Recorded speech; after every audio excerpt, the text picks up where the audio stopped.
नमस्कार, मैं शुभदा सावंत। आप देख रहे हैं अथ टीवी।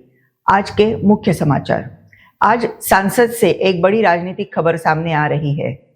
दरअसल लोकसभा के स्पीकर ओम बिरला को हटाने के प्रस्ताव को लेकर संसद में बड़ा राजनीतिक घमासान देखने को मिल सकता है। बजट सत्र के दौरान इस मुद्दे पर सत्ता पक्ष और विपक्ष के बीच तीखी बहस होने की संभावना जताई जा रही है। भारत की संसद में स्पीकर का पद बेहद महत्वपूर्ण माना जाता है। स्पीकर ही लोकसभा की कार्यवाही को चलाते हैं और यह सुनिश्चित करते हैं कि सदन में नियमों का पालन हो। ओम बिरला को 2019 में नरेंद्र मोदी सरकार के दूसरे कार्यकाल में लोकसभा का स्पीकर चुना गया था। उस समय उन्हें लगभग सभी दलों का समर्थन मिला था और वे निर्विरोध स्पीकर बने थे। लेकिन पिछले कुछ महीनों में विपक्ष ने आरोप लगाया कि स्पीकर सदन की कार्यवाही में सरकार के पक्ष में ज्यादा झुकाव दिखा रहे हैं। विपक्ष का कहना है कि कई महत्वपूर्ण मुद्दे जैसे महंगाई, बेरोजगारी और अंतर्राष्ट्रीय मामलों पर चर्चा की अनुमति नहीं दी गई। इसी को लेकर विपक्षी दलों ने स्पीकर के खिलाफ नोटिस दिया और उन्हें पद से हटाने की मांग उठाई। स्पीकर को हटाने की प्रक्रिया। भारत के संविधान के अनुसार लोकसभा स्पीकर को हटाने के लिए एक विशेष प्रक्रिया होती है। कम से कम 14 दिन पहले नोटिस देना पड़ता है। इसके बाद लोकसभा में इस प्रस्ताव पर चर्चा होती है। यदि सदन में बहुमत इस प्रस्ताव के पक्ष में वोट करता है, तभी स्पीकर को हटाया जा सकता है। हालांकि राजनीतिक विश्लेषकों का मानना है कि वर्तमान में सत्ता पक्ष के पास बहुमत होने के कारण यह प्रस्ताव पास होना मुश्किल माना जा रहा है। आज क्या हो सकता है? आज लोकसभा में जब यह मुद्दा उठेगा, तब विपक्ष सरकार और स्पीकर के फैसलों पर सवाल उठा सकता है। सत्ता पक्ष विपक्ष पर संसद की कार्रवाई बाधित करने का आरोप लगा सकता है। सदन में हंगामा और वॉकआउट भी देखने को मिल सकता है। तो कुल मिलाकर संसद का आज का दिन काफी हंगामेदार रहने वाला है।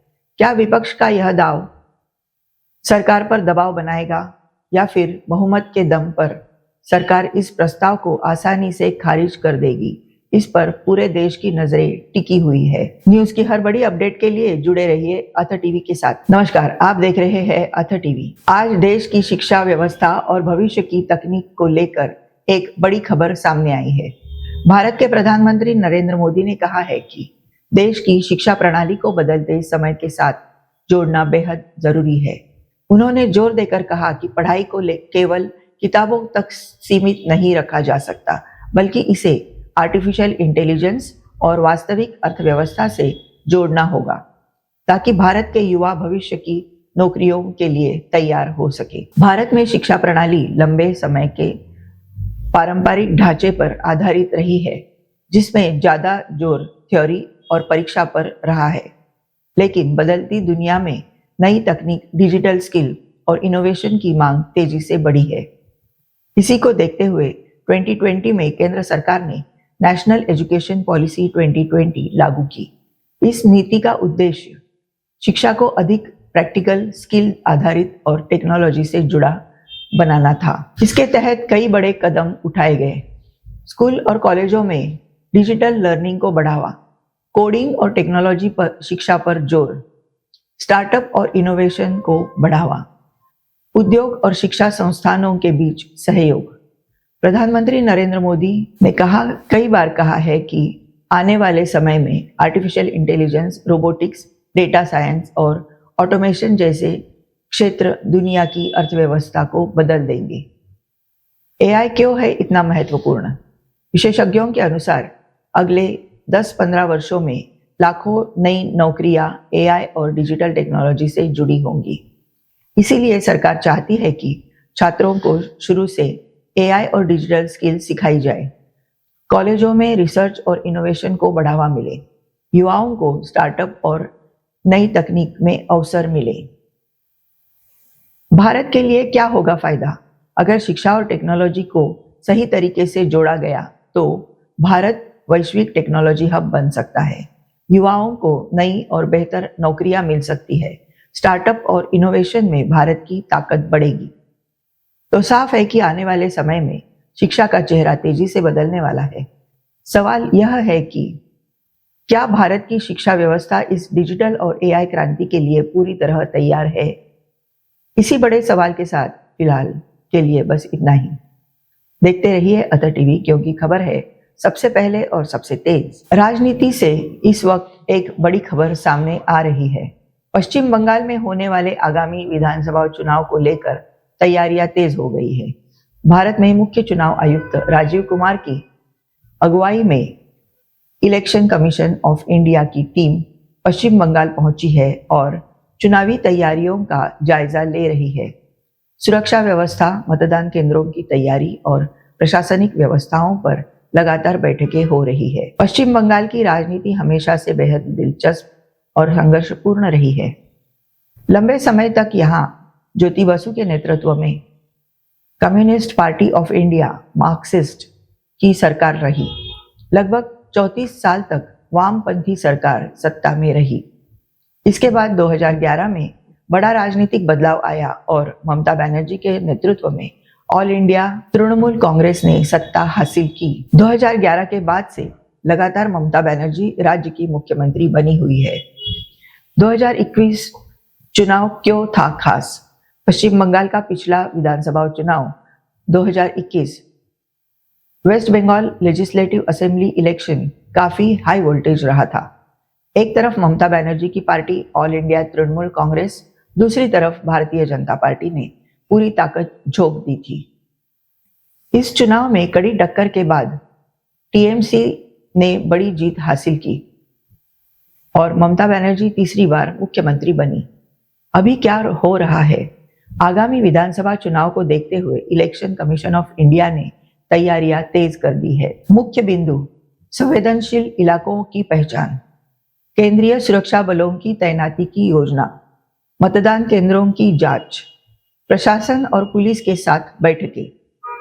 चुनाव आयोग चाहता है कि चुनाव शांतिपूर्ण और निष्पक्ष तरीके से हो। तो पश्चिम बंगाल में चुनावी माहौल धीरे धीरे गर्म होता जा रहा है। क्या ममता बनर्जी एक बार फिर सत्ता में वापसी करेंगी या फिर इस बार कोई बड़ा राजनीतिक बदलाव देखने को मिलेगा?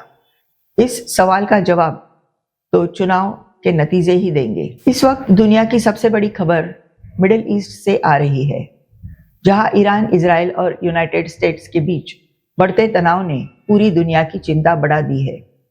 विशेषज्ञों का कहना है कि अगर यह संघर्ष और बढ़ता है तो इसका असर सिर्फ मिडिल ईस्ट तक सीमित नहीं रहेगा, बल्कि वैश्विक अर्थव्यवस्था, तेल की कीमतों और अंतर्राष्ट्रीय राजनीति पर भी बड़ा प्रभाव पड़ सकता है।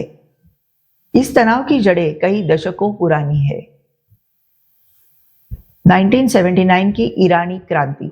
1979 में ईरान में इस्लामिक क्रांति हुई, जिसके बाद ईरान और यूनाइटेड स्टेट्स के रिश्ते बेहद खराब हो गए।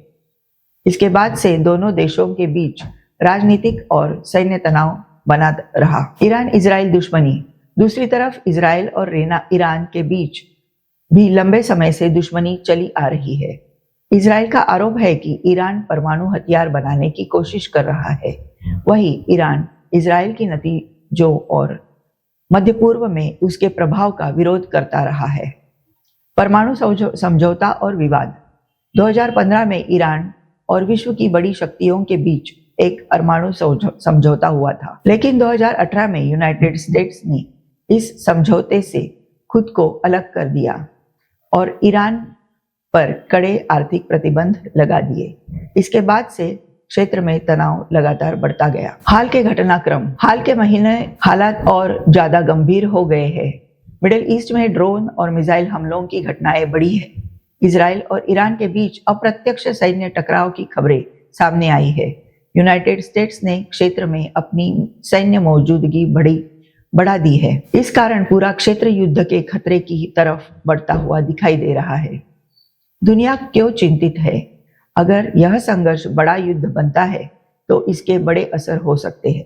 कच्चे तेल की कीमतों में भारी बढ़ोतरी, वैश्विक शेयर बाजार में गिरावट, अंतर्राष्ट्रीय व्यापार पर असर, कई देशों में आर्थिक संकट। इसी कारण कई देश इस समय युद्ध विराम और कूटनीतिक बातचीत की कोशिश कर रहे हैं। तो मिडिल ईस्ट में बढ़ता यह तनाव सिर्फ क्षेत्रीय नहीं बल्कि वैश्विक संकट बन सकता है। क्या कूटनीति इस टकराव को रोक पाएगी या दुनिया एक और बड़े युद्ध की ओर बढ़ रही है? इसी बड़े सवाल के साथ फिलहाल के लिए बस इतना ही। देखते रहिए अथ टीवी, क्योंकि खबर है सबसे पहले और सबसे तेज। दुनिया की सबसे बड़ी अर्थव्यवस्था यूनाइटेड स्टेट्स पर इस समय मंदी का खतरा मंडरा रहा है। विशेषज्ञों का कहना है कि मिडिल ईस्ट में बढ़ते तनाव, खासकर ईरान से जुड़े युद्ध और कच्चे तेल की बढ़ती कीमतों के कारण अमेरिकी व्यवस्था पर बड़ा दबाव बन सकता है। अगर हालात ऐसे ही रहे तो दुनिया की अर्थव्यवस्था पर भी इसका गहरा असर पड़ सकता है। 2008 की बड़ी आर्थिक मंदी।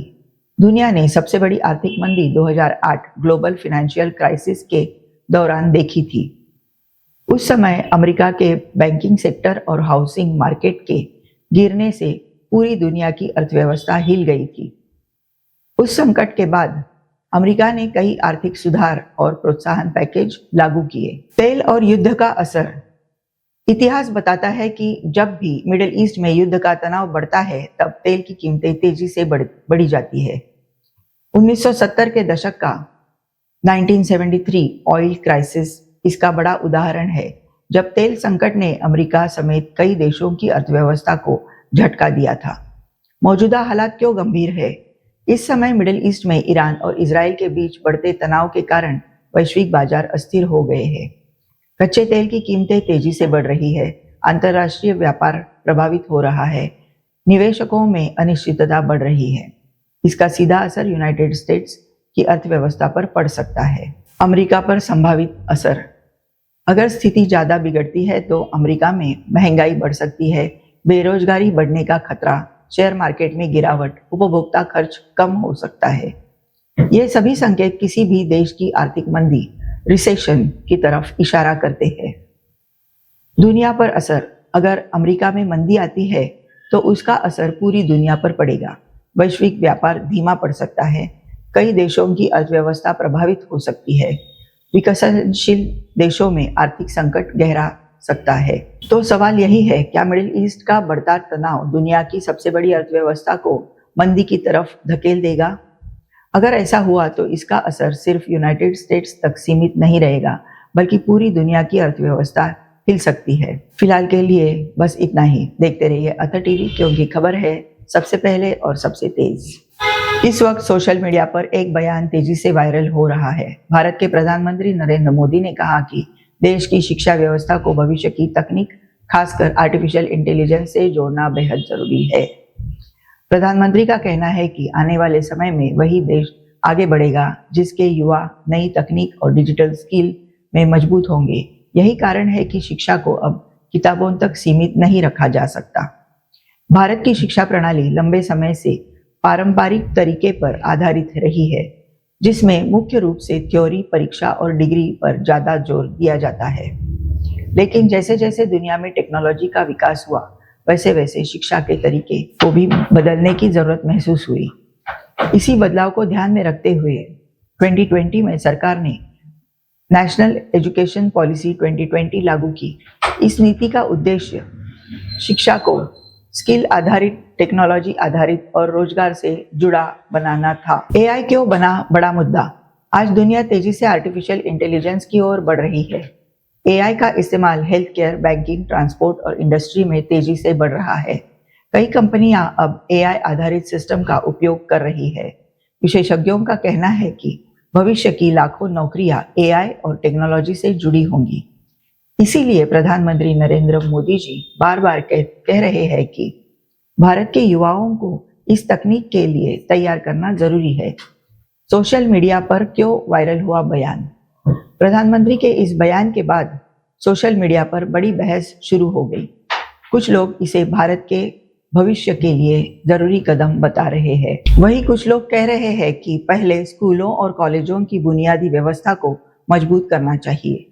कई शिक्षाविदों का मानना है कि अगर सही तरीके से लागू किया जाए तो भारत टेक्नोलॉजी और स्टार्टअप में दुनिया का लीडर बन सकता है। तो सवाल यही है, क्या भारत की शिक्षा व्यवस्था एआई क्रांति के लिए तैयार है?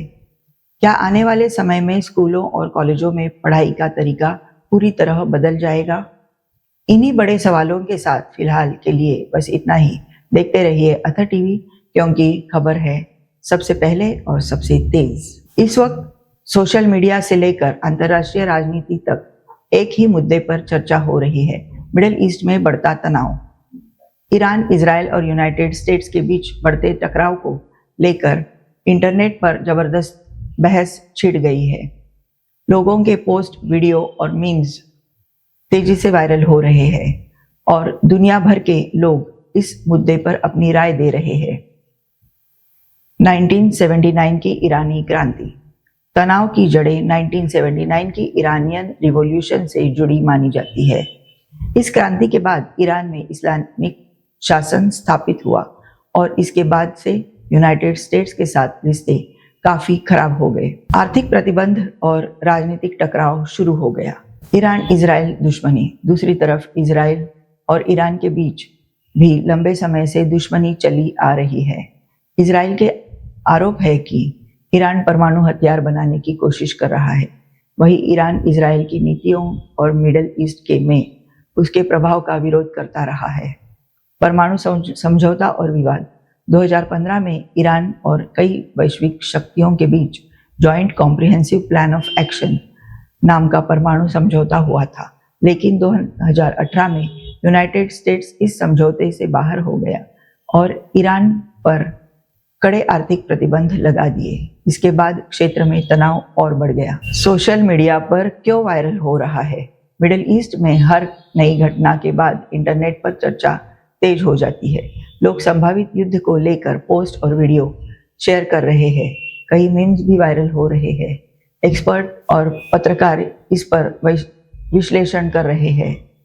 इस वजह से यह मुद्दा सोशल मीडिया पर ट्रेंडिंग टॉपिक बन गया है। दुनिया क्यों चिंतित है? अगर यह टकराव और बढ़ता है तो इसके बड़े असर हो सकते हैं। कच्चे तेल की कीमतों में भारी बढ़ोतरी, वैश्विक शेयर बाजार में गिरावट, अंतर्राष्ट्रीय व्यापार प्रभावित, कई देशों की अर्थव्यवस्था पर असर। इसी कारण कई देश कूटनीतिक बातचीत और युद्ध विराम की कोशिश कर रहे हैं। तो मिडिल ईस्ट का यह तनाव अब सिर्फ एक क्षेत्रीय मुद्दा नहीं रह गया है, बल्कि पूरी दुनिया की चिंता बन चुका है। क्या कूटनीति इस टकराव को रोक पाएगी या दुनिया एक और बड़े युद्ध की ओर बढ़ रही है? इसी बड़े सवाल के साथ फिलहाल के लिए बस इतना ही। देखते रहिए अथर टीवी, क्योंकि खबर है सबसे पहले और सबसे तेज। इस वक्त क्रिकेट फैंस के लिए एक बेहद रोमांचक खबर सामने आई है। भारतीय क्रिकेट टीम के स्टार खिलाड़ी विराट कोहली का एक ट्रेंडिंग वीडियो सोशल मीडिया पर तेजी से वायरल हो गया है। फैंस इसे किंग की वापसी कह रहे हैं और वीडियो को लाखों बार शेयर किया जा रहा है। विराट कोहली का करियर। विराट कोहली ने 2008 में भारतीय क्रिकेट टीम में पदार्पण किया। उन्हें जल्द ही टीम का स्टार बल्लेबाज माना जाने लगा। 2013 में उन्होंने टीम इंडिया की कप्तानी संभाली। विराट की आक्रामक शैली और फिटनेस के प्रति गंभीर नजरिया उन्हें विश्व क्रिकेट में अलग पहचान दिलाता है। कप्तानी और रिकॉर्ड। कप्तानी में उन्होंने भारत को कई महत्वपूर्ण जीत दिलाई, खासकर घर और बाहर के टेस्ट मैच में। विराट कोहली वनडे और T20 में भी दुनिया के सबसे बड़े रन गेटर्स में शामिल है।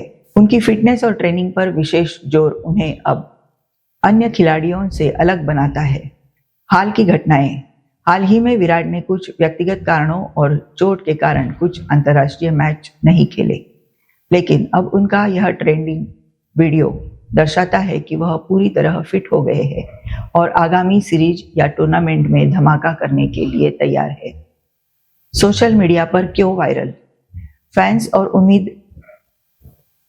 को उम्मीद है कि विराट की वापसी से भारतीय टीम को बड़ा फायदा मिलेगा।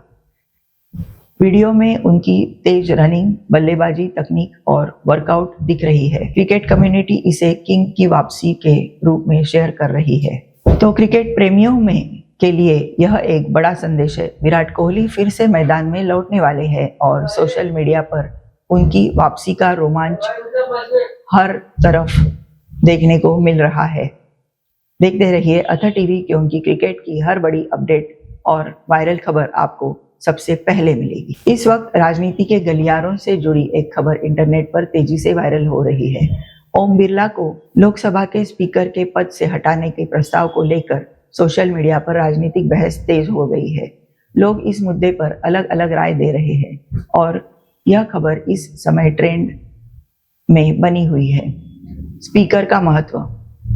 लोकसभा का स्पीकर भारतीय संसद का एक अहम पद है। स्पीकर सदन की कार्यवाही को नियंत्रित करता है, नियमों और प्रोटोकॉल का पालन सुनिश्चित करता है, विपक्ष और सरकार के बीच संतुलन बनाए रखने का काम करता है।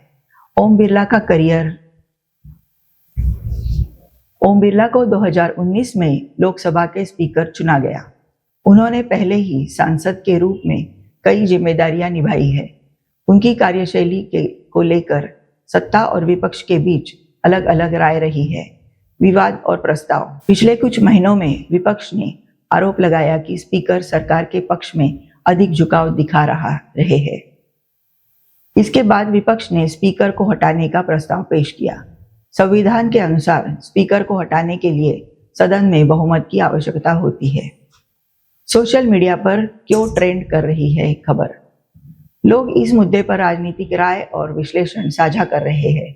कई सोशल मीडिया प्लेटफॉर्म पर मीम्स और वीडियो वायरल हो रहे हैं। राजनीतिक कमेंटेटर और विशेषज्ञ भी इस पर चर्चा कर रहे हैं। तो साफ है कि लोकसभा के स्पीकर को लेकर चल रही बहस अब सिर्फ संसद तक सीमित नहीं रही है, बल्कि सोशल मीडिया पर भी हर तरफ चर्चा का विषय बन गई है। क्या यह प्रस्ताव पारित होगा या बहुमत के दम पर इसे टाल दिया जाएगा, यह देखना अभी बाकी है। देखते रहिए अथा टीवी, क्योंकि खबर है सबसे तेज और सबसे पहले। धन्यवाद अथा टीवी के साथ जुड़े रहने के लिए।